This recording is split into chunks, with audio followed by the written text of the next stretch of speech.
ik moet dus zeggen waar we het over gaan hebben. We gaan het hebben over Saturnus. En je bent vergeten welkom bij Project Zonnestelsel, maar ga door. Oké. Saturnus is de planeet die bekend staat om zijn ringen. De ringen bestaan uit waterijs en een klein beetje rotsen. Is dat echt Nederlands? Nou, Rotsachtig materiaal, maar ga door. oké. Hoe weet je dat eigenlijk? Heb je mijn tekst gelezen? Misschien. Oké.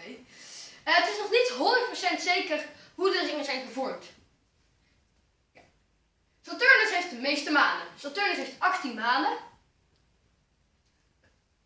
Oh ja, Saturnus is bijna net zo groot als Jupiter.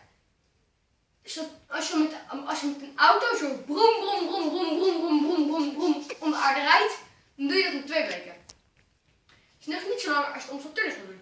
Als je bij Saturnus wil doen zo brom brom brom brom brom brom brom brom brom brom brom brom brom brom brom, dan doe je er 10 jaar over. Hartstikke lang. Een dagje op Saturnus duurt kort, 10 uur. Heel weinig. Maar als je op Saturnus zou wonen, duurt het wel 30 jaar voordat je jarig bent. Kort samengevat, het duurt 30 jaar. 1 keer in de 30 jaar ben je jarig. Als je nou eenmaal jarig bent, ben je maar 10 uur jarig. Het is echt de piepstreek van Saturnus.